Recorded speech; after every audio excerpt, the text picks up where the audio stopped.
welcome back to my channel, guys. The topic for today's video is going to be the Aprilia's road to the first MotoGP win. Yes guys, in case you did not know, Aprilia won their first ever race in the MotoGP class last weekend at Argentina, and the rider riding the bike was obviously Aleix Espargaro. It was a big personal landmark for Aleix as well because it was his first ever MotoGP win and it was also his 200th MotoGP race start. So guys, overall big achievement for both of them. But guys, the road to Aprilia's victory has not been smooth. It has been really treacherous, it has been full of hurdles, and in this video we're going to take a look at where Aprilia started, what were the problems they faced, and everything you need to know right up till the 2022 MotoGP victory. So guys, if you stick till the very end of this video, you're going to know absolutely everything in detail. So please make sure you stick till the very end. And before we get into the video, please head down below in the comment section and tell me, do you think Aleix Espargaro's win with Aprilia was luck, or was it perfectly timed and sheer masterclass? Do let me know down below in the comment section, guys. I would love to know your opinions.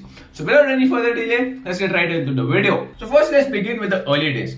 Aprilia stepped into MotoGP in 2002 with the RS Cube motorcycle. It had a viciously powerful 990cc 3-cylinder engine that was an absolute monster in terms of power, so much so that it was rumored to be the most powerful bike on the grid at the time. It was notorious for not being easy to tame by even the best riders. The next season, in 2003, Aprilia tried hard to tame the RS Cube, but they were unsuccessful. World Superbike star Noriyuki Haga and world champion Colin Edwards, even they could not tame the bike. It was such a beast. Followed that in 2004 was the last year of Aprilia in MotoGP. There were no good results and the Italian manufacturer pulled out of the competition because of lack of good results.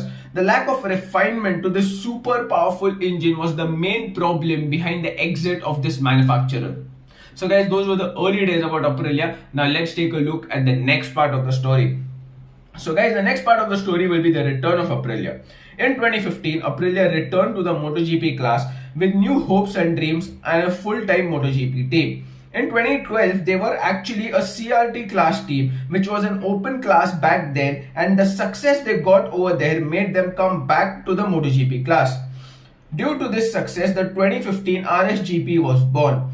It took inspiration from the Aprilia RS V4 and had a V4 engine. Alvaro Bautista and Marco Melandri rode the bike, but it was evident that they needed to work a lot on the bike to make it competitive because the competition like Yamaha, Honda and Ducati were far ahead. Follow that up in 2016, Aprilia made some decent progress with many top 10 finishes. So overall they improved from the 2015 season, so that was great. In the 2017 season, we saw Aleix Espargaro and Sam Loebs come to Aprilia. Sam Loebs and Aprilia did not have a good relationship and there was a rift between the two, due to which Loebs would go back to the Moto2 class, and that was a sad end to his MotoGP career. Aleix had a decent season, but now Aprilia was 3 years into the MotoGP era and they were a little better, yes, but they were still not very competitive and they were still not very good as expected from them.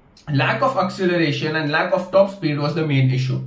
Follow that up in 2018, it was a disastrous year for them. They made a few changes to the bike, but all of them were actually downgrades, to be honest. Aleix even said that the 2017 bike felt much better, so it was back to the drawing board for Aprilia. Aprilia actually improved in the next season in 2019. The engine, the chassis, the swing arm, the aero, everything was upgraded. And Aleix said that they should have bought this bike for the 2018 season. 2019 was the last year of the generation of the RSGP because Aprilia said that they have extracted every ounce of performance from the package. In 2019 though, the bike still lacked in acceleration and top speed, but at least they had a really good chassis.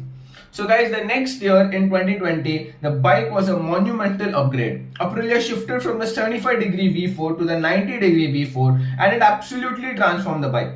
The engine was new and up to the mark as the competition and had comparable horsepower and acceleration, but it had its own issues. The major one being lack of rear grip, so they weren't able to use all the horsepower, and the engine was a little unreliable as well.